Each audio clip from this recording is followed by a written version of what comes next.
O protagonismo feminino no agro é uma história de persistência e coragem. Ao longo dos anos, as mulheres têm conquistado espaços que antes eram vistos como exclusivamente masculinos, mostrando que força e sensibilidade caminham juntas. No universo equestre, essa presença ainda é pequena, mas transformadora. Cada mulher que ocupa esse lugar abre caminhos para muitas outras. Graziela Meneghetti vive essa transformação todos os dias, inspirando e fortalecendo outras mulheres. Antes de bater um papo com ela, vamos conhecer um pouquinho mais sobre? De São Paulo para o mundo, Graziela Meneghetti cresceu com os pés na terra e o coração batendo forte por cavalos desde os 8 anos de idade. Mestre dos cavalos do estado de São Paulo, instrutora de equitação clássica, coach e analista comportamental, ela transforma vidas unindo técnica e sensibilidade. Seu hobby e sua missão se entrelaçam: estar entre cavalos guiando crianças e adultos a superarem medos, alcançarem metas e descobrirem sua força interior. Determinada e incansável, Graziela não busca palco, mas conexão verdadeira, conduzindo com respeito e propósito não apenas cavalos, mas histórias de vida inteiras. Grazi, obrigada pela sua participação aqui, é um prazer te receber. O prazer é todo meu, Jaqueline. Gostaria muito também de agradecer por eu estar compartilhando um pouco da minha história, meu amor pelos cavalos. Maravilha, vamos conhecer um pouquinho mais da Grazi então. Como é que você começou no agronegócio? Jaqueline, eu comecei com os pés na areia. Quando criança, morávamos no centro e meu irmão foi diagnosticado com câncer aos 7 aninhos. Foi onde, na época, não tinha o recurso que temos hoje. Então, meus pais decidiram, então, vender a casa e comprar uma casa simples, humilde, e usar uma parte do dinheiro, né, restante para o tratamento, né, para estar trazendo o meu irmão para São Paulo, para ajudar nesse tratamento. Foi, então, que fomos morar num bairro rural que se chama Bairro Novo Horizonte. Fui matriculada numa escolinha chamada Mondesir, onde, né, passei a estudar nessa escolinha, e próxima a essa escola havia uma hípica de salto. Quando eu descobri que havia uma hípica de salto, nós criança, imagina, eu com 8 anos de idade, somos curiosos, né, criança é curioso. E fui ter conhecimento dessa hípica e descobri que uma amiga minha, da minha sala, morava dentro dessa hípica. O pai dela era caseiro, ele era caseiro. Foi aonde eu fui, conversei com ela e falei para ela, por favor, eu preciso conhecer os cavalos, eu preciso ver como que é e aquele negócio, né? E lá, na época, só era autorizada pessoas a entrar nesse local, pessoas que somente iriam lá para fazer aula e praticar o esporte, né? Foi então que eu comecei a ter acesso através dessa minha amiga e eu passei a ficar enlouquecida. Então, nos intervalos da escola, todos os dias, eu dava uma fugidinha lá nessa hípica com ela e eu só para olhar as aulas, olhar os cavalos, olhar as pessoas treinando. E a partir daí eu profetizei na minha vida que um dia eu viveria essa vida. Mas na época, meus pais não tinham condições, né, pela situação que tivemos que, né, viver, não tinha condições de estar proporcionando uma aula de equitação, que dirá praticar salto, né, praticar o esporte, né? Mas eu profetizei essa minha vida. E é o que eu vivo hoje aos 41 anos de idade. Mas não foi naquele momento, né? Não. Dali você continuou a estudar e voltou para a cidade? Sim, voltei para a cidade. Depois, já passado o tempo, adulta, né? Eu abri uma empresa de materiais de limpeza têxtil que eu fornecia para o Brasil inteiro, para as indústrias. Mas era uma vida que eu não era feliz. Era uma vida que eu vivia sob pressão em prol do dinheiro, né? Eu quero vencer na vida, eu quero ter meus bens materiais, eu quero conquistar a minha vida, mas era extremamente pressão e dinheiro, pressão e dinheiro, pressão e dinheiro. foi aonde eu comecei a pensar em tudo isso que eu estava vivendo, que não adiantava nada eu viver aquela vida, ser uma pessoa gananciosa, que eu era extremamente gananciosa, e outros problemas também que eu tinha, né? E não ser feliz. Foi aonde eu decidi, então, começar a me especializar devagarzinho, gradativamente, para um dia eu ter coragem de largar essa empresa para eu viver, digamos, do cavalo, né? Que, na verdade, o intuito, a princípio, era conhecer sobre o cavalo, sobre o cérebro do cavalo.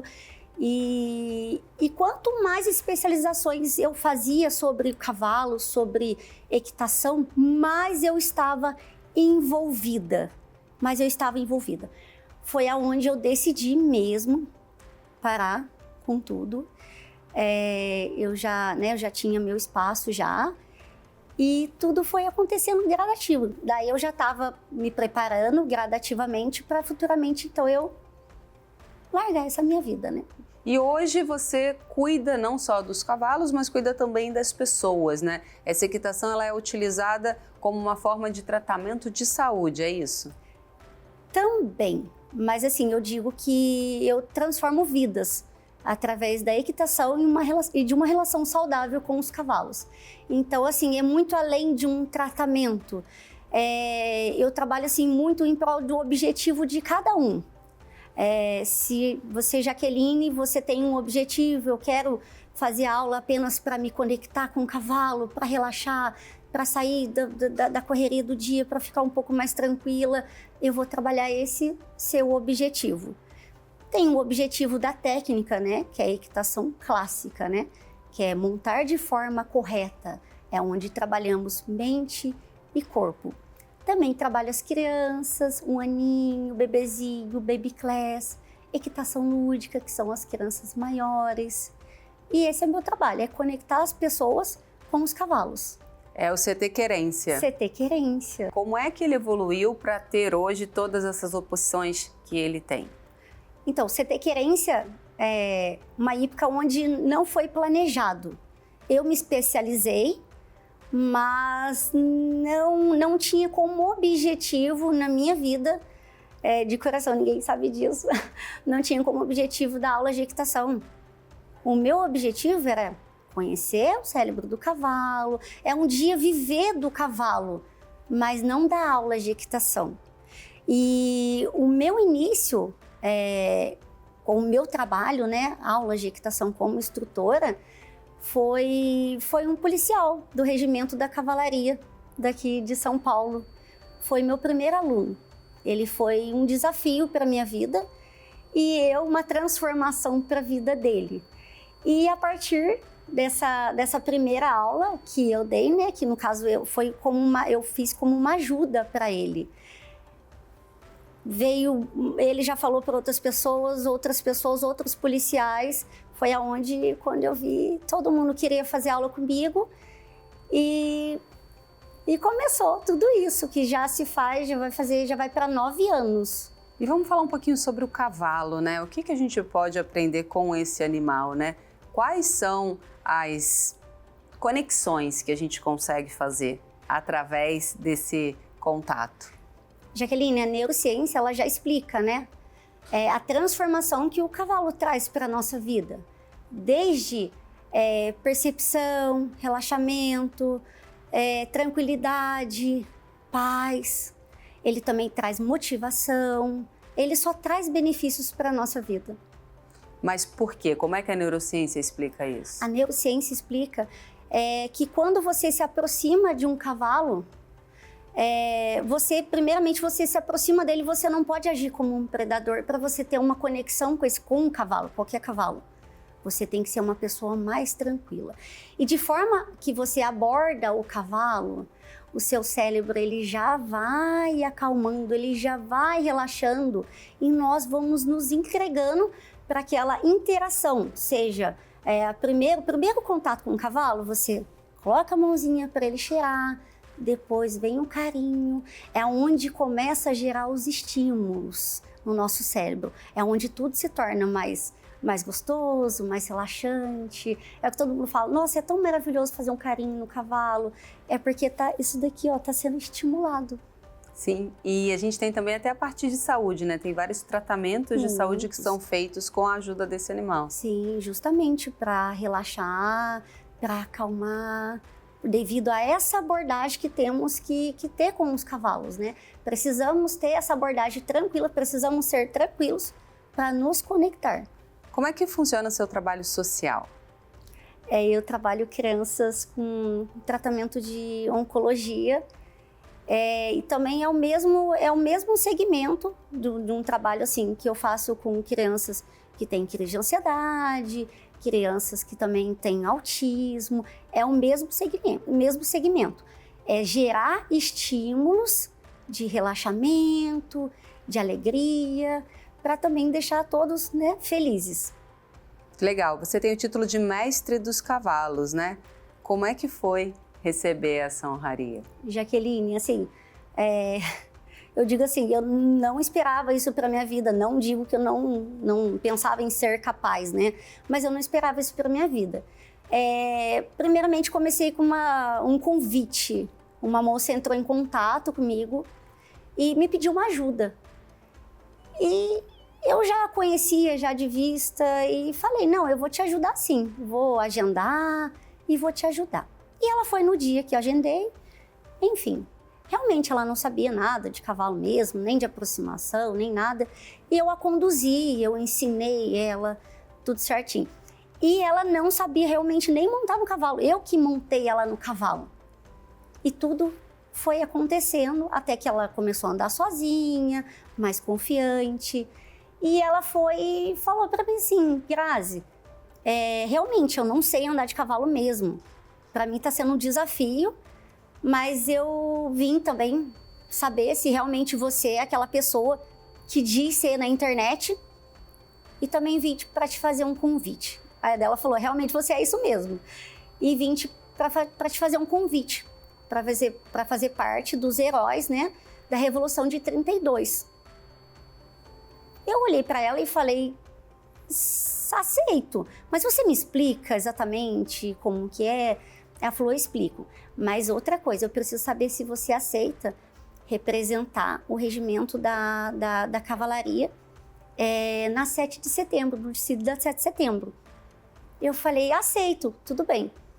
Enfim, depois de 2 anos participando desse desfile, né? Esse ano setembro vai ser o 3º ano.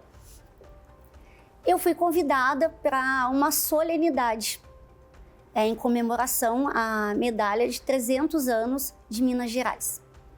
Eu fui convidada para receber essa medalha. Perfeito, recebi a medalha chorando, muito emocionada. Enfim, depois dessa solenidade veio uma outra solenidade, veio uma outra chamada para a solenidade, que seria para receber a medalha de lei, que é uma das medalhas mais valiosas que tem no Brasil, que é aqui, inclusive aqui em São Paulo, né? Recebi essa medalha. Depois de receber essa medalha, foi feito um outro convite para estar também recebendo uma medalha em Minas Gerais, que se chama a Medalha dos Dragões. Me programei, fui para Minas, fui para o evento, recebi a medalha. Depois de receber a medalha, eu soube que eu iria ser chamada novamente. E eu indaguei, né? Mas por que eu vou ser chamada novamente? Porque você vai receber um título. Sério? Eu vou receber um título? Enfim, aí fui chamada para receber um título vitalício como mestre dos cavalos. Eu recebi esse título chorando, porque nunca imaginei ser assim, tão valorizada, tão bem vista. E para mim assim, é muito gratificante receber esse título, que vou honrar pelo resto da minha vida, trabalhando honestamente, trabalhando com a verdade, com as pessoas, motivando as pessoas, transformar vidas. E Grazi, o que é ser mulher dentro desse universo equestre? Jaqueline, ser mulher neste meio, vou ser bem sincera, não é fácil. Porque para você ter credibilidade, uma mulher para ter credibilidade no meio do campo, é muito difícil. Por quê? Porque no campo, fala-se de campo, cavalo, o que você imagina? Você imagina a figura masculina. Então, assim, para eu chegar onde eu cheguei, para eu ter a credibilidade, ter a confiança das pessoas, foi muito difícil, extremamente difícil. Então, assim, eu digo que eu sou exemplo também para as mulheres que estão iniciando no meio, né, dos equinos, né, elas não desistirem, elas trabalharem, serem determinadas com os objetivos dela. E trabalhar aquela formiguinha, passinho de formiguinha todos os dias, que um dia o resultado vem, mas não desistirem. Claro. E qual o legado que você quer deixar para o futuro? É continuar fazendo o meu trabalho bem feito. É isso. Obrigada pela sua participação aqui com a gente, Graza. Eu que agradeço.